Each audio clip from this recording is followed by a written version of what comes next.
Good evening. Stand for the pledge, please.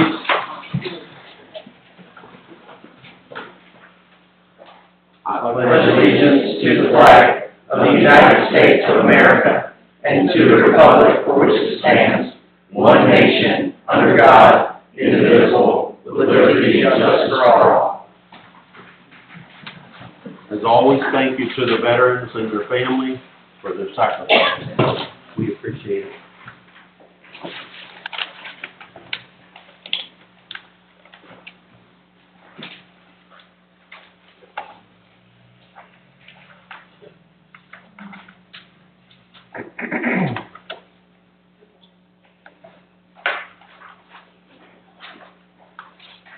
All right. Before the meeting gets started, I think there's a couple of amendments that were kind of just came into play. I believe you were going to make an amendment. Mayor, I'd like to make a motion to amend the agenda for executive session to discuss personnel and real estate. I'll say. Where would you like that to be added to the agenda? Before citizen input, or after, or during new business? After discussion items for the council. Okay. Process. No, I'm sorry, after citizens input. Okay. So we need a second for that clarified motion. Second. All those in favor? Unanimous? Okay. Also, we need to add a line item, number 4. I needed a motion to amend the agenda for line item 4 for discussion of ball field, home ball field. A home ball field rental. I'll make a motion to add to the agenda to discuss the ball field at Gilman. Second. All those in favor? Unanimous?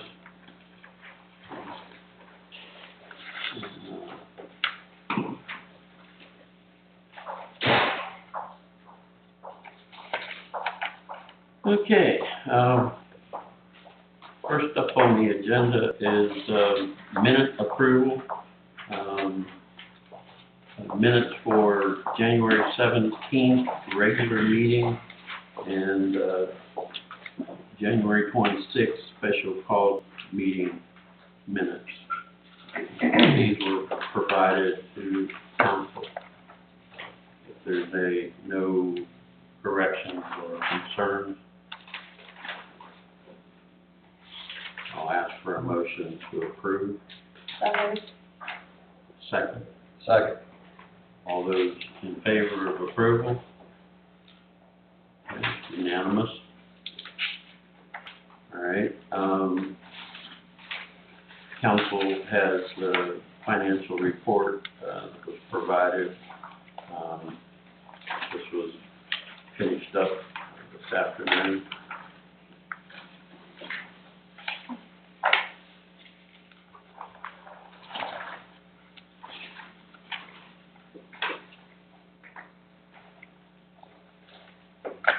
And as a side note, I'd like to recognize Aisha Fambro.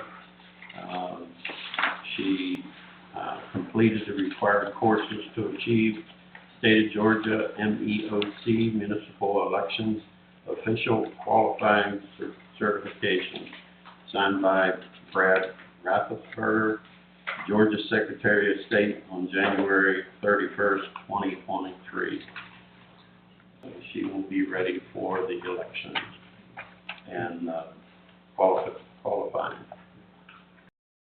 Congratulations.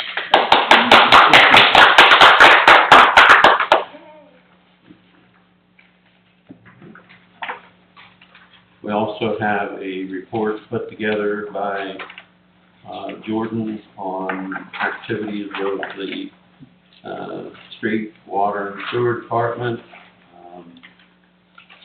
They've had a couple of major water line breaks that they've had to take care of, several sewer problems, a couple of them caused by roots getting into the system. So, I have a question, for the, sewer problem at,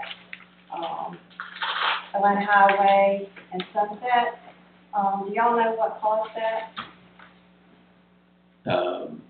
grease, very large chunk of grease, and we got some of it out, but some of it went on down the line.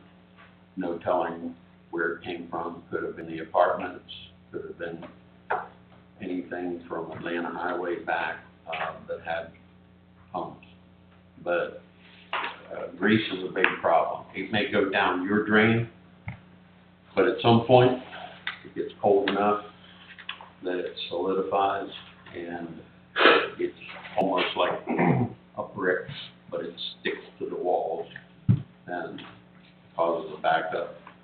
And, you know, it could be in there for a week, 2 weeks, and then you get a little bit of solids that backs up, and it becomes almost like a dam. The flow slows down and nothing goes. Is there anything that can be done to remedy it, or if it were to happen again, that's not really a wonderful thing to have. Great. Grease is, Well, grease is a everything big, else that bubbles up, big problem. yeah, it was a big mess, so, yeah. but that was, probably the biggest culprit, was a very large chunk of grease.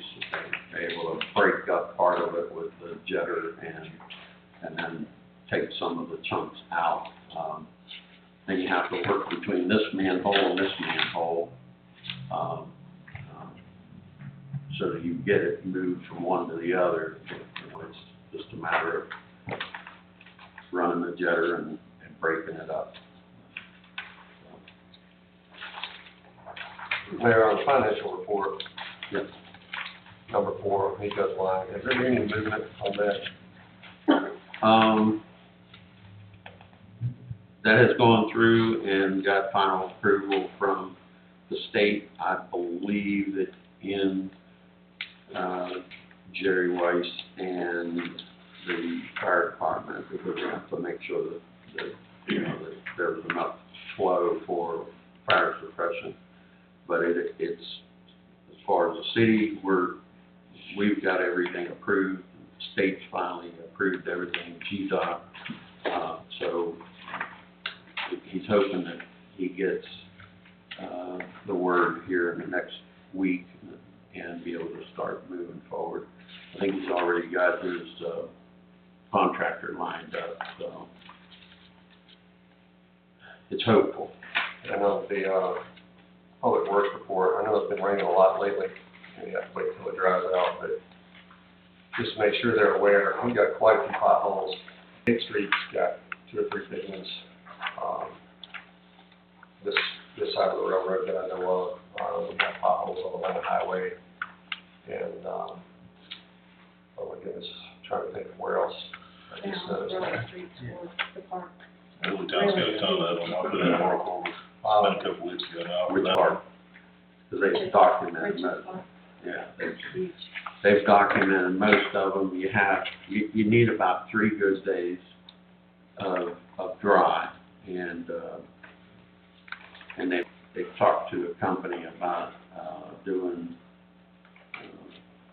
hot patch versus cold patch, but there again, you still need a good 3 days of dried out, and they keep documenting where they're at, and they've done several.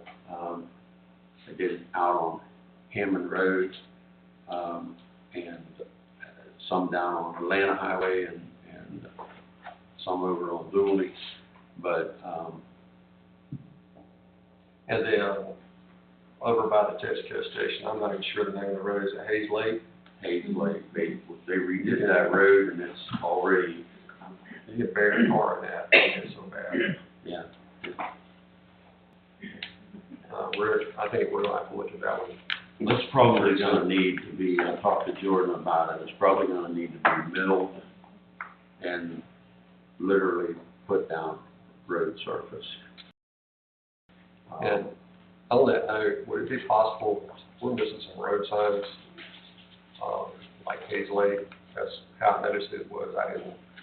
Wasn't sure what the name of the road was, and I noticed it didn't have any road signs on it. 8th Street's missing some, really sit on top of the stop signs. It'd be possible to get a list of those to start adding them back. I'm assuming they probably have fallen off or gotten stolen or something at some point.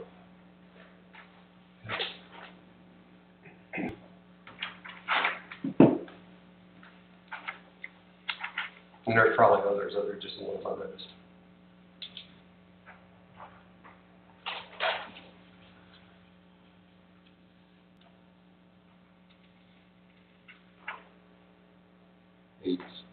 Page that you know of.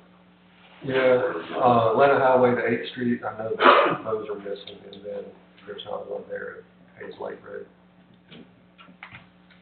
And there may be others, other council members may have noticed, but as you drive around, you might find them.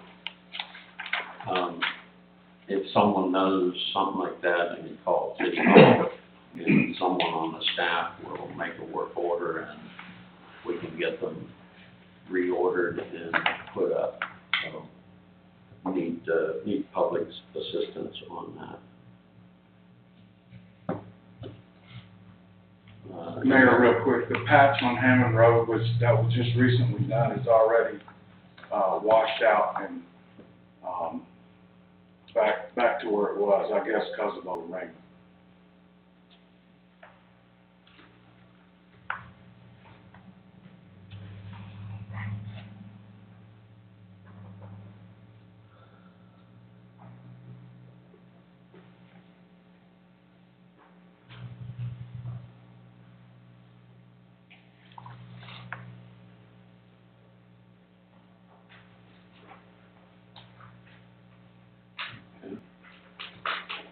Any other questions on the reports?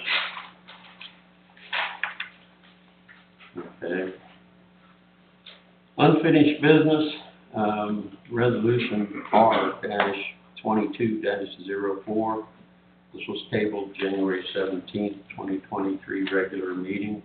The resolution of the mayor and the city council of the city of Statham requesting the introduction of local legislation amending the charter of the city of Statham, Georgia, to provide for term limits in the office of mayor and city council. This has been modified.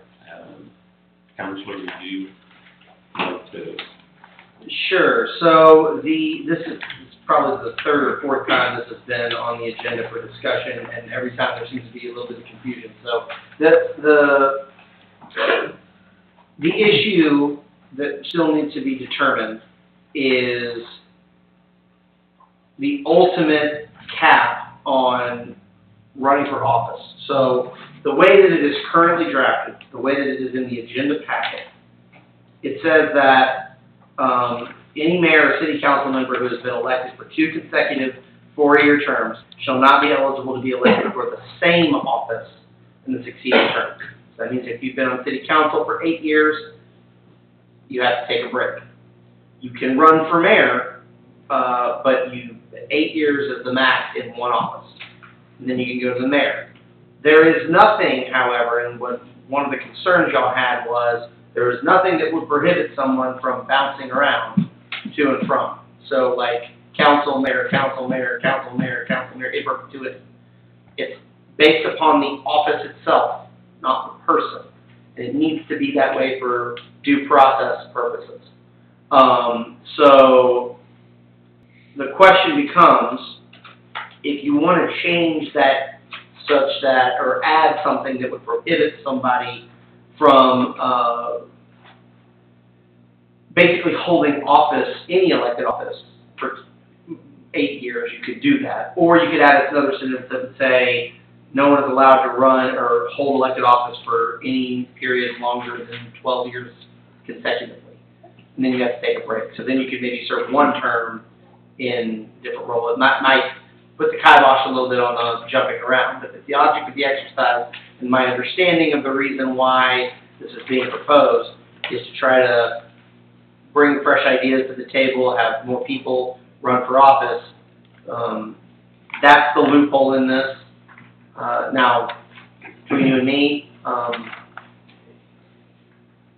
it's rare, although we have one, that someone stays on an elected role for 16 or more years, but it does happen. So that's the reason why there's still discussion needed, is to get some clarity on if we need to make any further tweaks, to add any additional wrinkles to this. But the way it is currently configured is 2 4-year terms, and then if you do that consecutively, you're ineligible to hold that office again. Does that make sense? So after that, they run for mayor, 2 consecutive terms as mayor, then they have to step away from mayor, but technically, they can go back to. Absolutely could. Yeah. And again, here's what I will say. Yes, that is possible. I think, I don't want to say never, but I think that's a pretty unusual circumstance that I have not seen frequently in my time. Usually somebody will hold an office for a consistent period of time. They don't do the jumping up and down, up and down, up and down. And it's 2 different levels of government Yeah, also, so yeah. I mean, he can't vote, and with very few exceptions. And we don't handle day to day, so. Me personally, I don't have a problem with it like that. I think that simplifies it. 8 years. Well, Zero. 8 years of council, 8 years as mayor. And again, it's important to note, this would not start unless it is approved, and then the next time you are elected, that would be your first term for the purposes of calculating term limits. So everything that's happened prior to the passage of this does not apply, does not factor into this. So you still have 8 more years, you still have 8 more years, you still have 8 more years. Everyone on the dais has 8 more years if this passes, beginning with the next election that you are voted to. So you have to finish your existing term, and then the next time you're elected, that's when the clock starts. I got 11 more months. Short time. How soon? This would have to get to the Golden Dome, excuse me, got a little cold going. This would have to get to the Golden Dome by end of the month, is that correct? So, yeah, we've spoken with, I know Councilmember Penn has spoken with our local legislative delegation, or members of it. It has to be introduced, it has to clear both chambers, has to be signed by the governor. We're already about halfway through this legislative session. So, yeah. As long as we get it to by the end of the month or around 1st of March, they can get it knocked out, so. And we're trying to get this voted on next open session. And I haven't talked to anybody that's currently running for District 119 that's against it either, so. And they'll be taking office by the time we get this voted on. I mean, I think that's I'm for term limits, no doubt about it. And not trying to be hard, but I think that's a pretty big loophole if we're setting term limits. To have 8 years, then 8 years, and possibility 8 years. And I know that there's no jumping around typically, but kind of defeats the purpose of term limits. And in some ways, if you have 8, and then you can jump back to 8 and then do 8. The only solution that I've been able to come up with in my head is to add a sentence that would say that any individual that has served in any elected office for the consecutive period of 16 years is ineligible to run for office. That would basically say you can go 8, done. You can come back after 4 years in that instance, but that's how you solve that loophole. I definitely would like that better than not having that stipulation in there. I don't know how the other council members feel.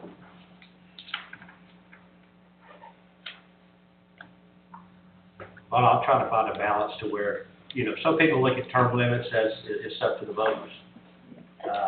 I mean, I'm for term limits, but I still like the idea of after, say, 8 years council, 8 years of mayor, that you could come back as a council and let voters decide if they still want you to be in some type of elected office.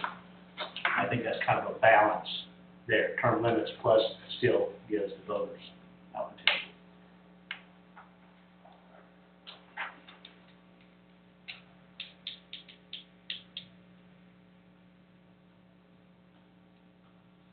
I'm trying to type out the language that Yeah, okay. everyone. Is that eight, and that's it? I think council member Patterson is saying, you can do 8 as council, 8 as mayor, 8 as council, 8 as mayor, Okay. continuously. I know that. What I was suggesting was you do 16 years total, 8 as mayor, 8 as council.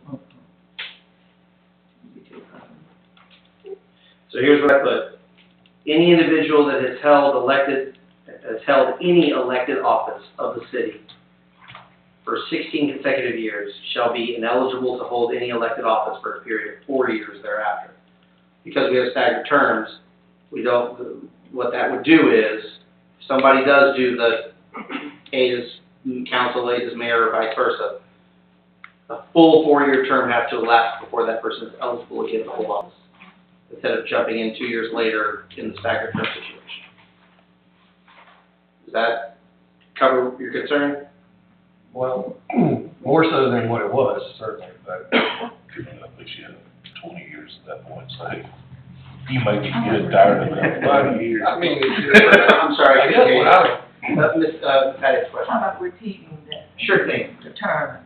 Sure. Any individual that has held any elected office of the city for 16 consecutive years shall be ineligible to hold any elected office for a period of 4 years thereafter.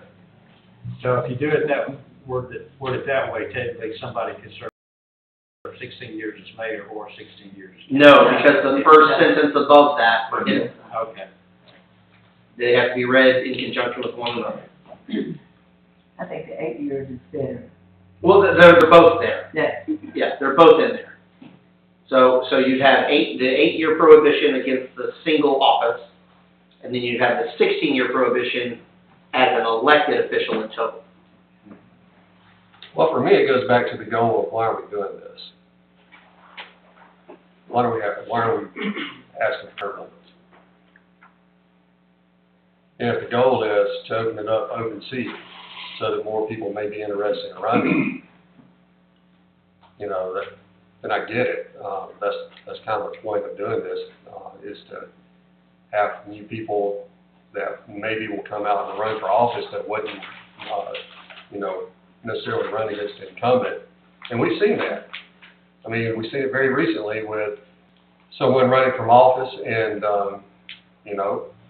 nobody ran against them, but then when that seat came open, we had, 7 or 8 candidates. Yeah. Because people typically, are less likely to run against their neighbor, or, they may be scared to run against somebody, especially if they've been in office for a while. So if our goal is to put term limits in for new ideas and new people, I think we're defeating the purpose if we're saying 16 plus years.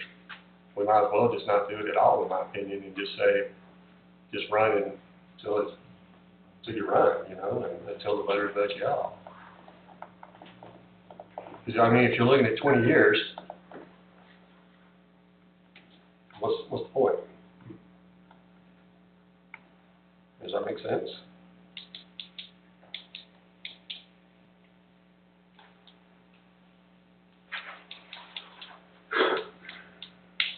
What's your thoughts, Scott? I mean, I'll do whatever y'all wanna do. It was my little brainchild, but that's why there's 5 of us inside this. Yeah, So, yeah. I just want us to see, if we're gonna do it, let's do it, because it takes all 5 of us for it to actually pass that goal done. So, whatever it takes to make everybody happy. You researched, Jody, other cities. Very rare, actually. Term limits are not common in Georgia. Well, politicians don't usually like to put limits on themselves either, so. In fact, and usually you only see it in larger cities, like Atlanta or Savannah. Very seldom do you see small cities that have term limits, and there's a reason for that. Simply, it's a math game. There's fewer people, therefore fewer people that want to run for office. So, if you got somebody who's dedicated and willing to commit time to the city, you want to encourage that. Especially in smaller governments where finding such people are harder and harder to do. So, I did research it. I did look at several other kind of paradigms. This one, the original version that came to you, is similar to Atlanta's, but as you can imagine, Atlanta's a very different city than Salem. So there had to be some tweaks to it. So here's what I'll do, if it's okay with y'all. I've made the change. I'll recirculate this based on the addition that Gary has proposed, and then based on this conversation, are we ready to put it to a vote at the next meeting is the question. And if y'all aren't, well, then I think we should probably shelve it till next year, continue talking about it or what have you. That would be the next step in the process. One thing to remember is the past 2 election cycles here, we have had no shortage of people coming out of the woodworks. Yeah. For office. So, well, I mean, even as Hattie were unopposed, but the special election, there was 4 or 5 of us. Last year, there were 7 of us, 2 of us dropped out, still had 5, so. Yeah, I'm just concerned if there is, you're taking, if there is a candidate and somebody that's put a lot into the city and they have served there 16 years and mayor and want to go still serve the community, you're taking it out of the voter's hand. They're not getting that option. So. And I get what you're saying. Yeah. I mean, in a smaller town like this, Yeah. it does make more sense to me to give you more of a chance if you're willing to put yourself out there, and you're willing to do it, and the voters are willing to give you that chance. Yeah. But maybe take a break every now and then. That was the whole All right. thought process. Yeah, but like you said, I mean, the mayor and council are 2 different. Yeah. Things.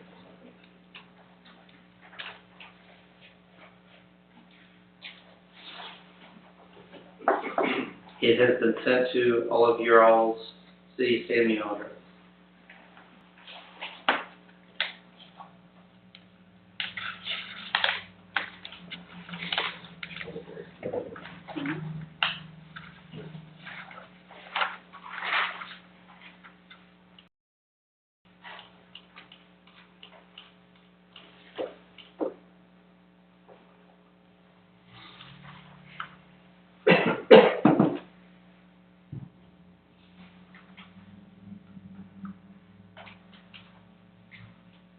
Anybody else?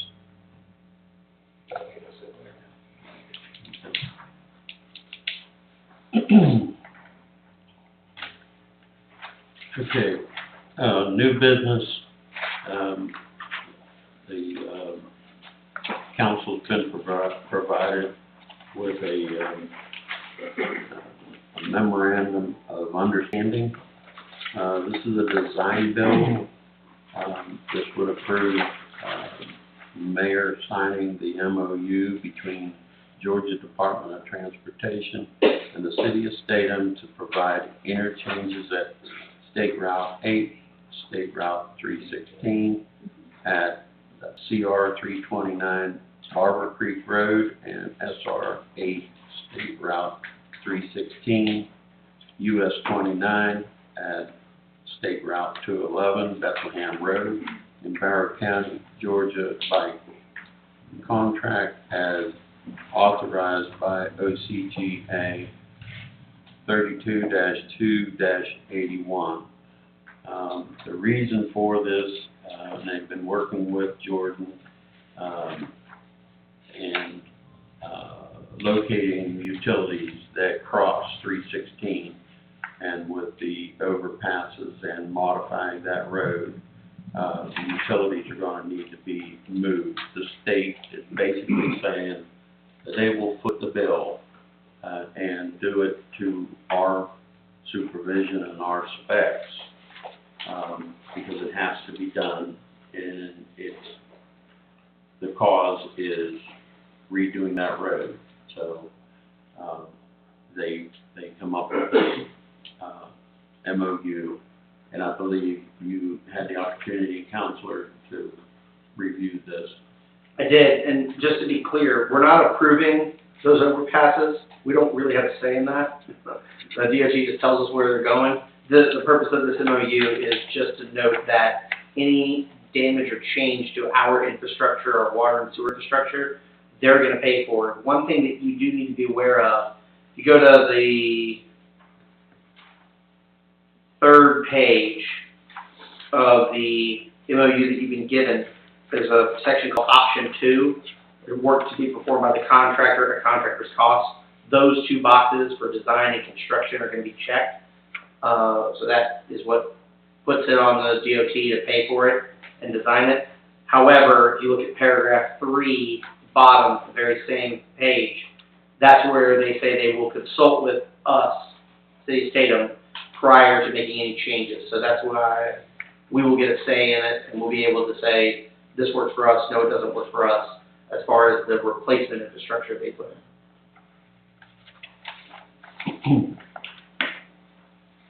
And part of the upside is there will be, the standards have changed over the years, so they will be putting higher grade product in. So it'll not only be relocated, but it'll be upgraded at the same time. So it would buy a lot of future over time. Any other questions that council may have? Being honest, I read this, tried to read it, I don't really understand it, so I'm having to go off what you just said. Because it's very legalese in my opinion, so. You're not, you're not alone in that boat. Yeah.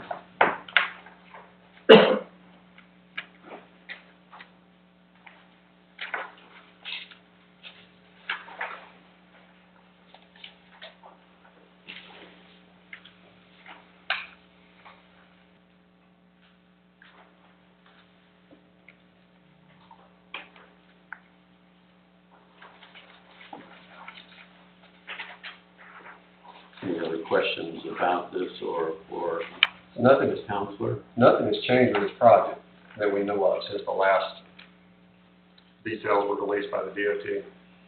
And all this is basically just saying we're going to replace what we tear up. That's right. That has nothing to do with any of the design or locations or anything like that. In fact, I don't think that has actually been finalized.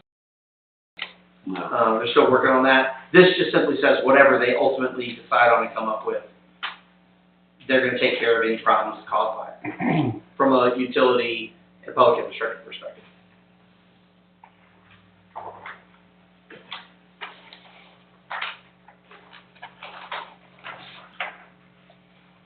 Any other questions?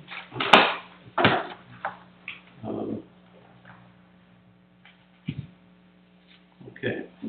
Next item on the agenda, I'm not sure if we have anyone from the Statham Library, 2023 Easter egg hunt.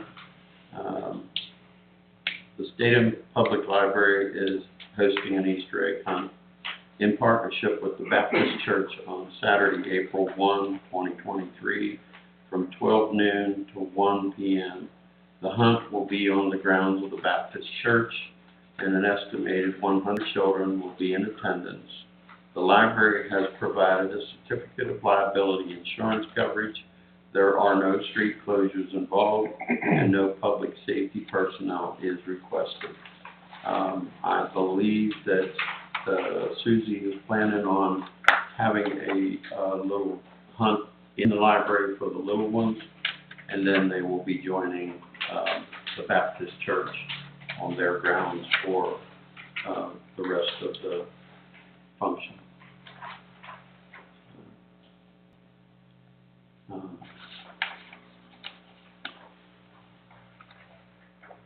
So hopefully the community will be part of that and join in on that. Item number 3 is 2023 Statham Spring Fest.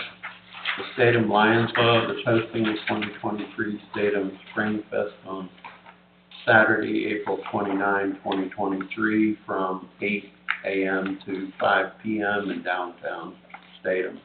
This event, co-sponsored by the City of Statham, and an estimated 200 to 400 patrons will be in attendance.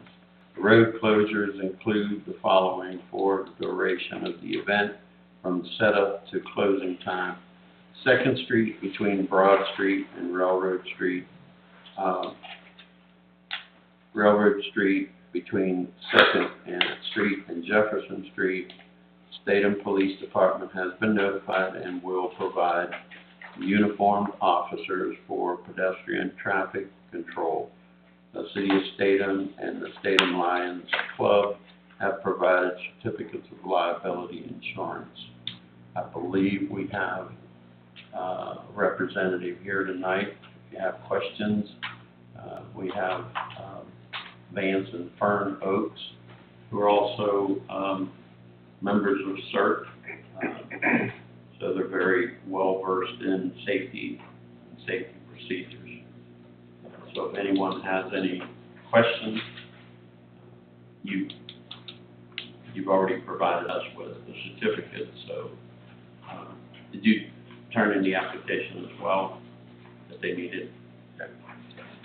Does anyone have any questions for Lions members?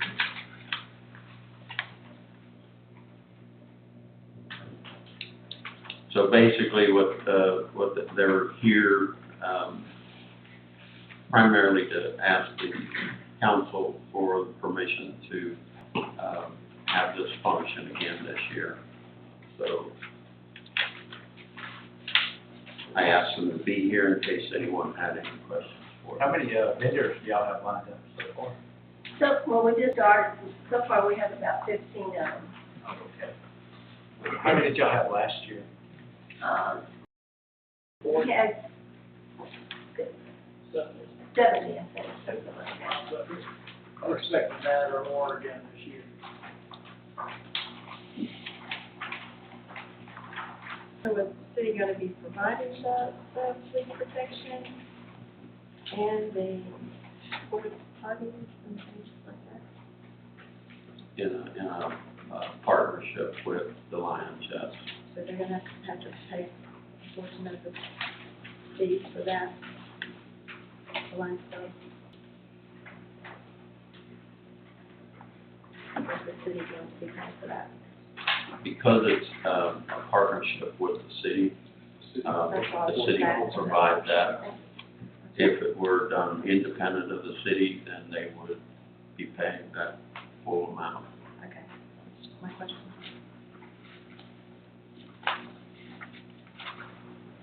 Any other questions, concerns?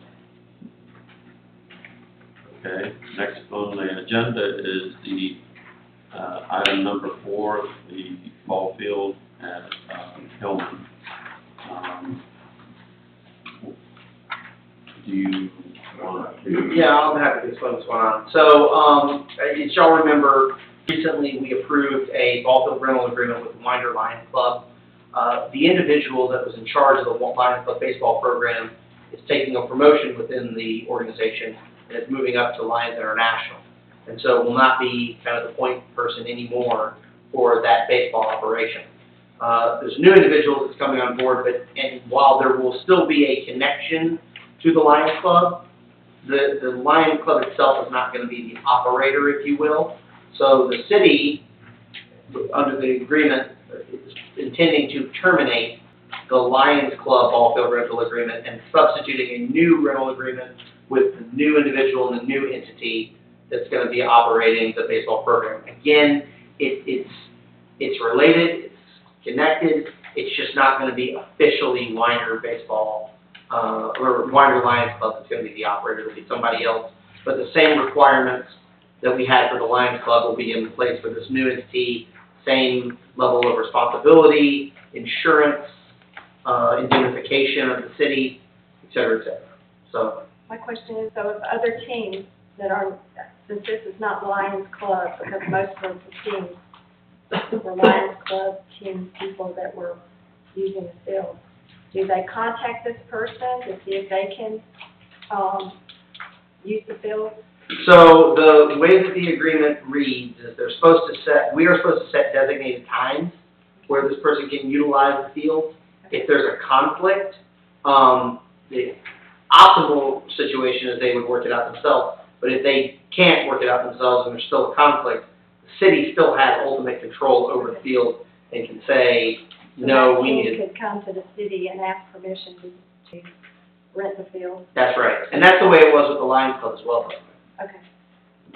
Generally, on what I did with Marvin Tarver was if someone come in and said they wanted to do a family function, including with the field, I would reach out to him. He would have me give his phone number to that individual, and then they worked it out between them, and it always seemed to come out in a good fashion. And I believe there's the representative of the new organization is here tonight, so if the council has any questions, they can direct them there as well. Mr. Morgan Klein is the gentleman who's requesting to take ownership of the contract with the city. If you have... If there's any questions, I can come to the podium if that's. Sure. Does that work? Okay. If you want to introduce yourself. My name's Morgan Klein. I have, I have a good relationship with Marvin Tarver. I've been subletting, I guess you would say, from Marvin for the better part of about a year and a half. I reached out to him, actually a message through Facebook. We were looking for a field rental. My kids grew up with the Winder Lions program, playing baseball over there. My oldest is about to turn 14. He played there since he was 8 years old. So I've known Marvin for about that amount of time, and I asked him if he knew of a baseball field. He directed us over to Hillman Rainwater. And in about last year and a half or so, we've been over there working on the field. If anybody's been over there to see what it looks like now versus what it looked like about a year and a half ago, it's a big improvement. We put a lot of hours. The baseball fields require a lot of manpower, probably first and foremost. There's some costs associated with that as well. But for the last year and a half, we've been working on the field through Marvin. He's been a good partner for us on that. So. Mr. Klein, are you using the Bridges Park as well? No, Okay. just Hillman Rainwater. And is there any way that we could get your number? Of course, yeah. I've got all of the team insurance for the teams that practice out there. The company we were going to use is GSG Investments, which is a small rental portfolio that I own, that I run independently of my day job. But I have business cards in here. I have the commercial liability policy for GSG Investments, and I have the team insurance policies for the 3 teams that will be practicing out. So are y'all gonna bring in travel teams also, or is it just local teams? Well, these are travel teams. They're technically travel teams, and if I can give you the 2-minute version of how I got involved in this thing. My kids started out playing at Lions Field. They kind of graduated into travel baseball, which is kind of how that goes as things get more competitive. Was never really thrilled with the typical travel baseball programs and more concisely the expense that goes with those. So I started a team for my middle son, and as we got going into that, we became kind of a travel team, if you will. But most of the tournaments that we play are around here. One organization is called Titan. They play out of Winder. Another organization is called Grand Slam. That's mostly down in Gwinnett County, and then we'll go up to Cobb County. Some of the teams that are really better teams will go and practice up there. So they are, typical travel teams is what you would consider these teams. And you're not affiliated with Winders Lion Club at all, Other than knowing Marvin for as long as I've known him, and my kids hadn't played there, spent a lot of time at those fields over there, have contributed time, to help maintain those fields here and there when we could, but other than that, no affiliation. Can you email that contract to us? So basically, the contract's exactly the same, just name change. Yes, sir. Thanks so much. It's the exact same one. Do you live in Georgia Club, I believe you said? Do you live in the Georgia Club? No, I live in Jackson County. I'm just on the other side of the border, like halfway between Jefferson and Winder. I could get your business card, I'd appreciate it. I have 5 business cards in here, so Mr. Piper has one already, so I'm going to last week. So we could have all starting to run together. Okay.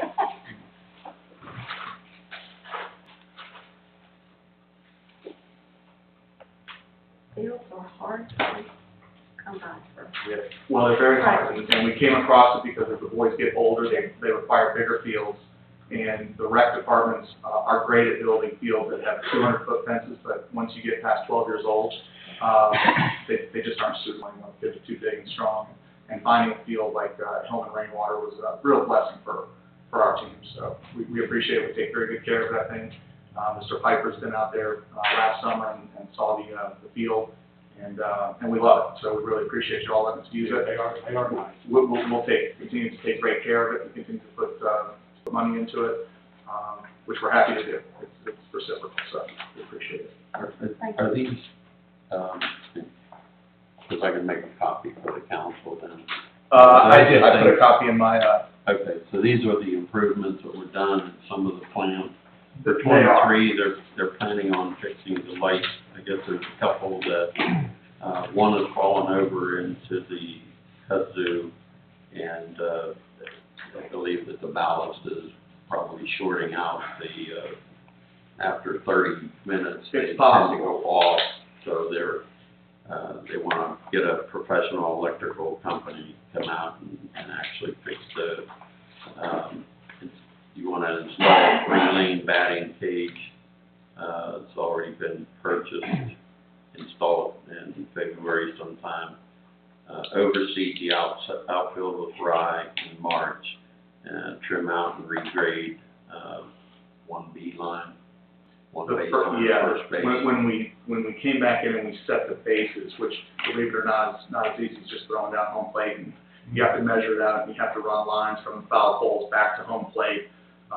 When we did that and got home plate exactly where it needed to be, the third base side has a wide dirt path in foul territory. The first base side does not. So say a kid hits a ball and is going further, he runs way out into the grass and then comes back in. So we'd like to just take that back maybe 3 or 4 feet, just make it uniform with the third base side so that it looks right. And safe, first and foremost. Any other questions for Mr. Klein? I'm glad the kids are using it. Yep.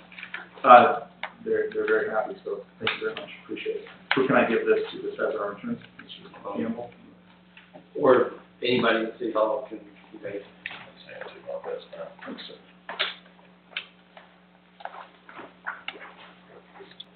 Appreciate it. Thank you very much, appreciate it. Thanks for coming this evening. No, thank you for having me.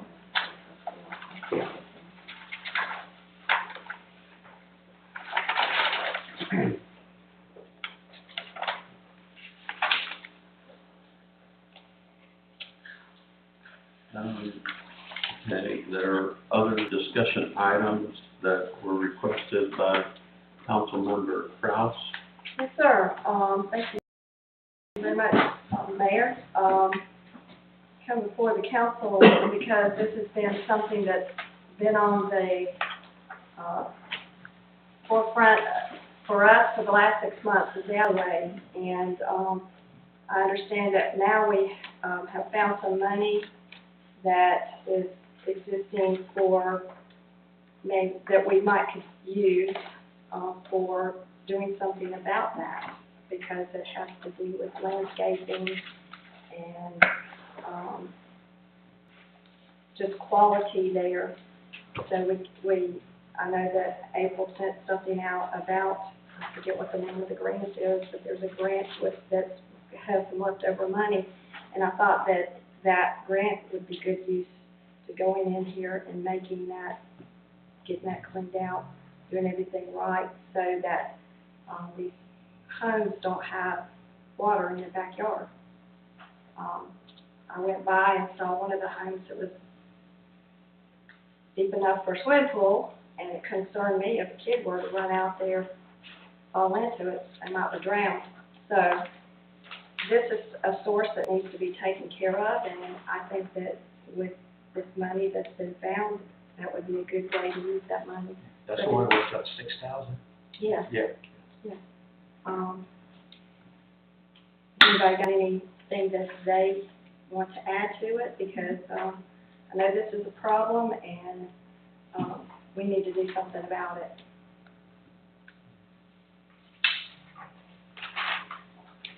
I think eventually the city's gonna have to do something with those undersized culverts as well, underneath some of these streets. I know we don't have the money to fix those right now, but, definitely in the future, as, money comes in, that has to be considered. I know we dealt with the same thing out here on, Railroad Street with flooding over the years, where it was undersized, it wasn't sloped correctly, or maybe just shifted. And, you know, we got several streets in the city that have small culverts where ditches used to be, and they get clogged up, water doesn't drain in them, it backs up, and it's just a lot of water at one time that causes a lot of the problem. But, you know, speaking to somebody that does have their yard flood, I know a lot of the alleys have been built up over the years with trees and mulch and pine straw and everything under the sun.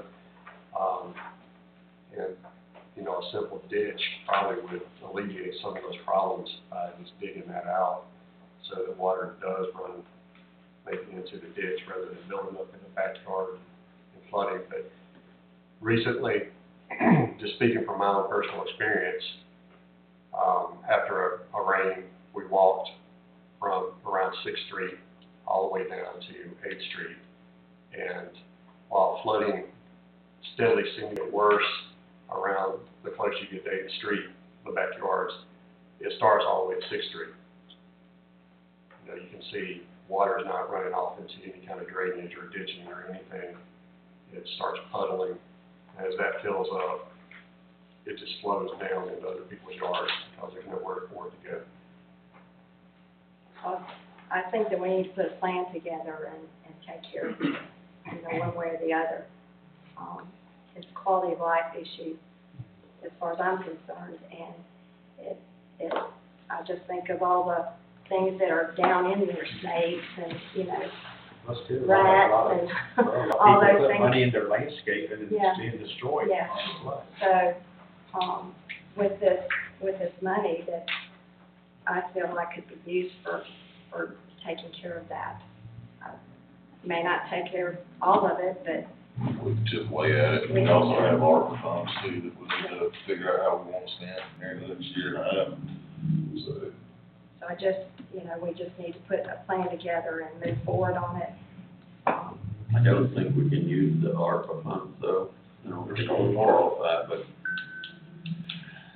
we can look into that, because I know there was some modification sent out, from the original, you can only use it for these items, so we can check into that. I guess it would depend on if you considered it stormwater improvements, because I think I did read somewhere that they modified it to where drain culverts and stuff could be used. There's also supposedly a amendment to this last federal budget that got passed. They gave it a little bit more leeway in using it for infrastructure issues.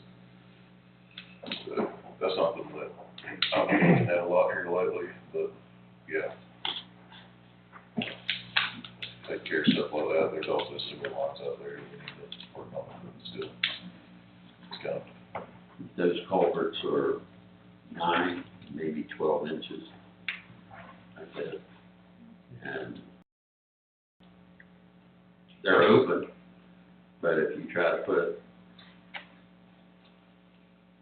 150,000 gallons through something that can handle 20,000 gallons, it's gonna back it up. Especially when there's sticks and everything else. Right. Flowing down from the alleyway, and that's part of the problem, they just need to be cleaned out. The alleys do. So. Anybody else got any? No, I agree.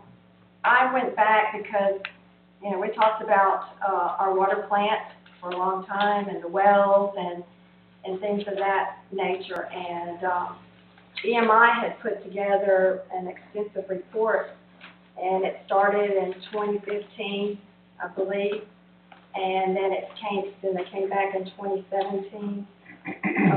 And we asked before me, to come forward and update it we got information in July. We were asked if we had any questions. I didn't have a whole lot of questions with it, and I was hoping that we could have someone come from EMI to do a formal presentation for the council, and that wasn't done. And so I reached out to Jerry Hood, and he said that he would be willing to come and do a presentation on our plant over here and what they would recommend to do. I mean, the plant's sitting there, we have water that we're buying from the county, and we're not moving forward on our water solution, but, and I also agree with the fact that we've got this from EMI, and we should look at another engineering group too, as well, to come out and evaluate our situation, so we can see, between the two, what would be the best thing for our citizens and for our town. And I think he said there would be no cost for him to come out. No, it's not no charge. There's no charge for him to come. And there's a lot of things in that report. I don't know if y'all sat down and read it, but and it's extensive, and so I think that he could come in and break it down for us. And I'm the type of person that I learn better with somebody drawing the picture for me than reading it on a piece of paper. So, and he's willing. He just said, give me some time. Just let me know. And he does need a few weeks. You know, he can't come the next day, but he said he was willing to come. And so I do believe that we need to start looking into things like that as well. So I wanted to bring that forward tonight to all of y'all and discuss that and find out if that's what you would like me to do. I'd be willing to call him and set that up. This sounds like it might be a good opportunity to have a town hall meeting type situation about it. That way we could, be over there and we could get projectors and stuff, put stuff up on screens, and there's room for a ton of people. And then we can go from there and decide what we want to do about it. We're probably going to end up having to come on from GFA or somebody. Well, they in that reading, they suggested some things, and they're willing to help us, but there's money out there. We just have to go look for it. I think USDA was one of those agencies. Yeah, you mentioned GFA, USDA possibly. Yeah. Groundwater Services did a report very similar to EMI with a lot of the same recommendations.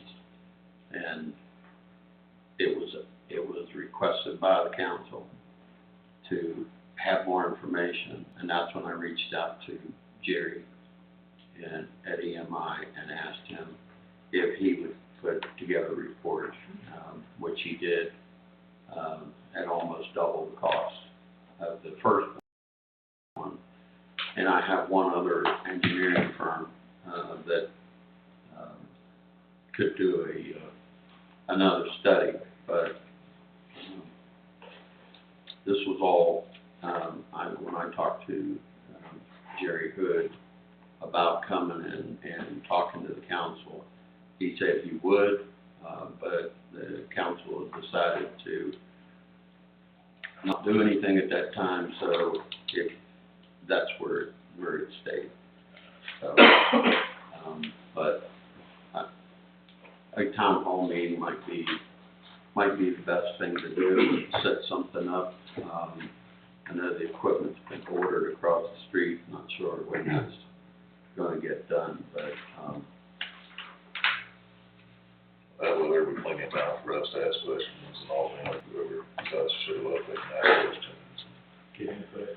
Yeah, really get into it, and we don't have, 5, 6, 7 other things on an agenda for the night. We can sit there and just ask the questions about that one single thing, and get a good handle on what we need to do to knock this out. Let's reach out to EMI and see when they can come, and then we can Set it up. set it up, go from there.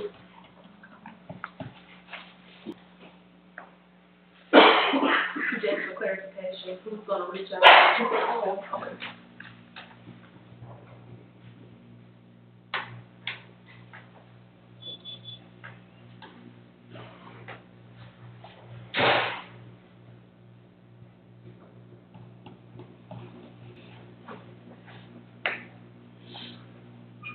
Any other discussion?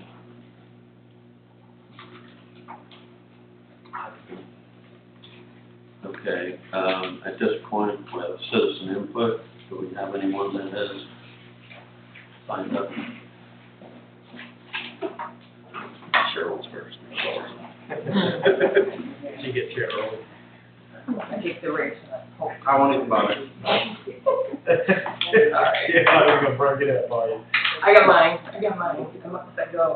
Alright, I'm here tonight to talk about the agenda and the setup of the agenda. I briefly went over it at the last meeting, but I'd like to clarify some issues I have with it. I would like to see a different outline of both agendas. My reason is, as a citizen, I have 5 minutes to address this council on any concerns. And normally my concerns, I pre-plan with issues and I educate myself. So I'm given 5 minutes of that. But during the meeting, other concerns come up and I cannot speak on them. So tonight was a perfect example. As far as the resolution for term limits, and I'm going to get back to that later, that was the issue I would have loved to have touched on. As a citizen, Mr. Patterson pointed it out, it's the citizen votes that gets you here. But you didn't ask me what I think about the terms. And I understand you are the voting body, but what do we think about terms and how would we like to see terms? I will get back to that in a few minutes. How I'd like the agenda to be laid out is an agenda item, the council discusses it. Then it's open for public input.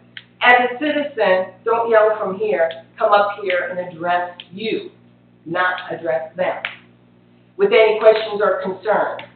After each agenda item, it's open to the council, it's closed to the council, it's open to the public, it's closed to the public, back to you. The other thing that I would like to see is at the end, the very last item on the agenda, is the mayor asking each council member, do they have any agenda items they would like on the next agenda? I do not see this communication between the council being the greatest thing lately. Everyone has questions and concerns, and as my vote for my council, I want my council to address these concerns. And most of the time, it will be at a public meeting, as it should be. But the council is not being asked, do they have something they want on the agenda? This is the council. You are the voting. This is my vote. I want the council to be asked if they have anything they want to be placed on the agenda. I think it's very important that we realize the government is the people. It was pointed out today, this evening. We are the government. Our voice should be heard. Our requests and our concerns should be addressed, not set aside. And I'm not saying they are, but some are.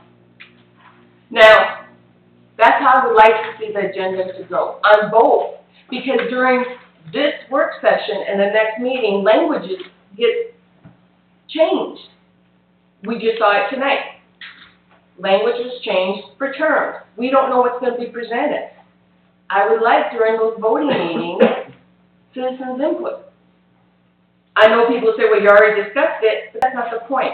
The point is things get changed. I would like to address that change before a vote is taken. Once again, open to the council, close to the council, open to the public, close to the public, open to the council for a vote. That's what I would like to see, more transparency as a citizen for citizens' input. The other thing I wanted to address was on terms. I truly believe in terms.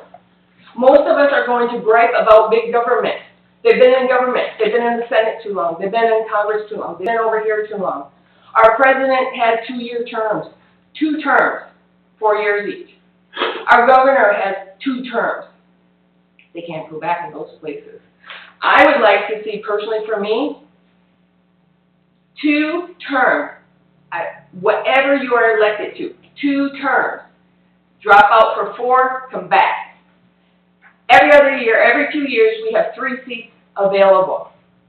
How many citizens do we have that are voting citizens? I think we have enough to get 3 people to come up. And as it was pointed out, if there's empty, vacant seats, people don't feel so intimidated.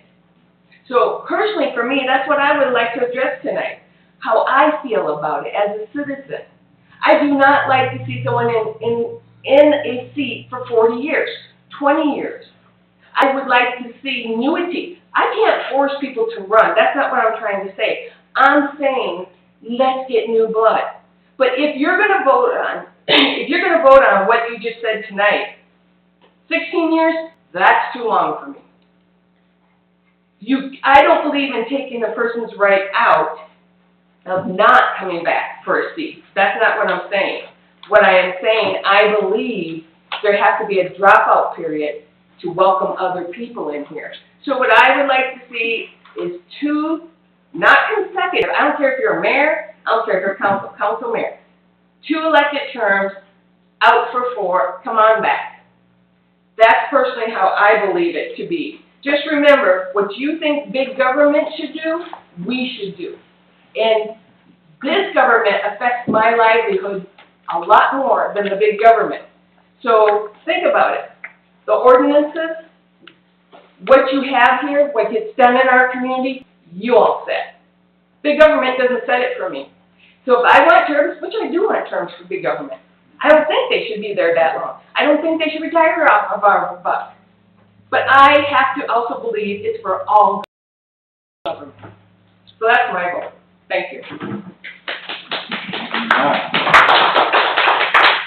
Cheryl, you're only the second person that has actually given me an opinion on that, and I really appreciate you. Thank you so much for that. Thank you. Can I get 10 minutes on the clock, please? You got 5. By the way, I'm gonna have to start telling you, you violated 5 minutes. You'll be sitting that time. No, but I saw you swipe up and turn off your timer. no, my conflict. You'll get to sit on that time. Here. She's on roll. Hey, we're talking about. And go. All right, let's talk about the format. So if I ask a question and it's up for discussion to the council, can we have a discussion about an item without my time running? Because I have several items here I want to talk about. And the first one, I want to have a discussion about the city. It's well known that the city council has already voted 2.5 years ago to sell the Public Works building. I've asked about it 3 times over the course of maybe a year and a half, and I got one answer was I couldn't get an appraisal. The other answer was I don't know, I haven't been able to get to it, whatever. So my problem with it is the city's inability to act when the council votes. Has now, the property is now deteriorated into a state where it's not worth as much as it was 2.5 years ago. So my question to the council and the city attorney is what as a city can we do when the city fails to carry out the wishes of the council on items they vote on? You can ask questions, the city doesn't have to provide an answer during your comment period. Okay, can we have a discussion about it? Because everybody, I mean, there's more than 3 council members present here tonight that voted to sell the Public Works building. So what do we do? I think we've actually amended the session to talk about that tonight, didn't we? Okay. So, I'm not talking about the sale of the Yeah, I know, I'm building, just I'm saying, talking how about, we get that moved, so, but I know what you're saying. right, what do we do as a city when we don't get what we pay for? Because there's lots of things that are getting voted in, they're not getting followed through on. Mr. McCormick, I think the question you're asking is probably a legal question that I would feel that we can answer. Well, I'm talking about administrative action and powers that rest with the council that we might be able to use to help get the wishes of the citizens carried out. It's not getting done. Stuff is not getting done. And everybody can agree that we all have a right to know, we all have a right to ask, and we all have a right to ask why the building has not been sold, or why the city has not acted on getting the building sold. Maybe that can go straight to the mayor.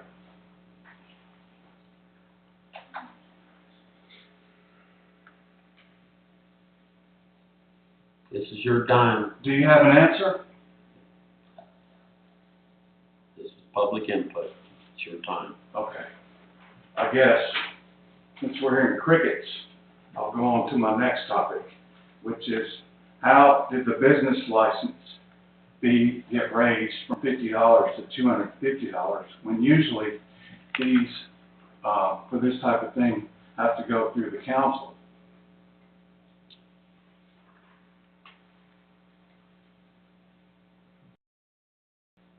It did, and you were on when it was approved.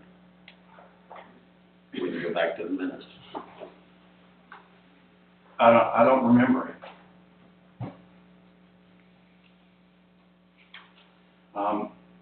The next thing I would like to talk about is the city council willing to move the $46,000 that was allocated for the renovation of City Hall next month over to the parks, to getting the parks repaired so we can rent Hillman Rainwater Park and Bridges Park out.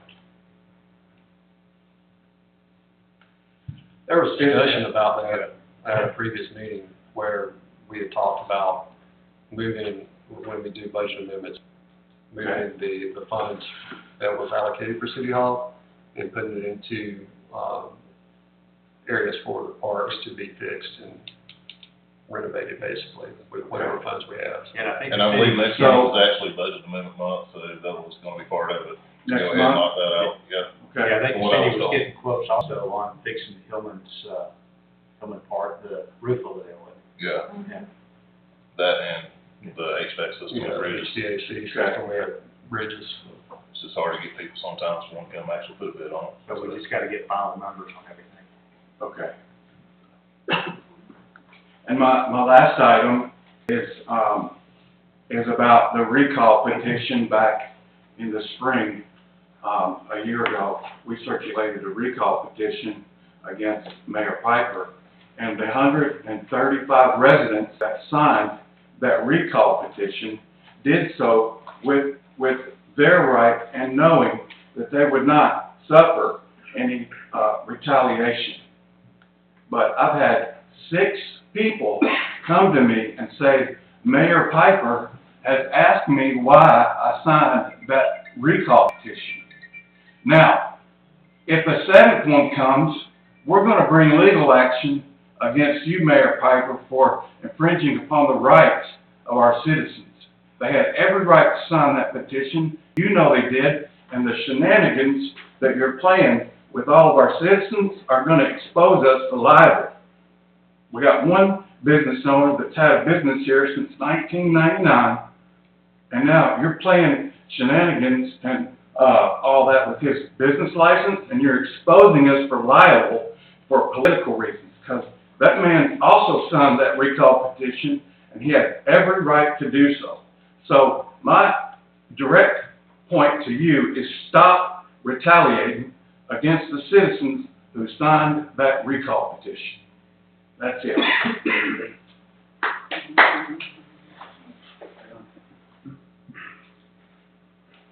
Anyone else?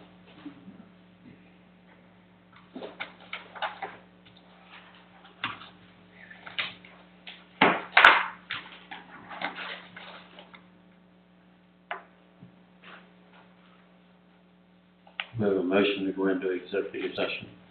motion to go into executive session. Who seconded it? All those in favor?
so bad. We wouldn't listen to her anyway, would we? You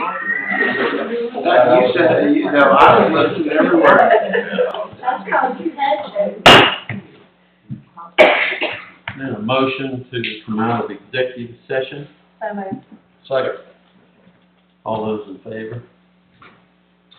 Mayor and City Council for the City of State of adjourned into executive session to discuss matters exempt from the Open Meetings Act, specifically to discuss the possible purchase, disposal, or lease of real property, and also to discuss and deliberate the appointment, employment, compensation, hiring, disciplinary dismissal, periodic evaluation of a public officer. No votes were taken during the executive session. A copy of the affidavit and resolution will be included with the minutes.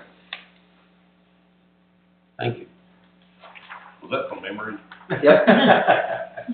If there is, no further comment, a motion to, adjourn. Motion, adjourn. Second. All those in favor? Unanimous. Sorry, I'll bring it for you.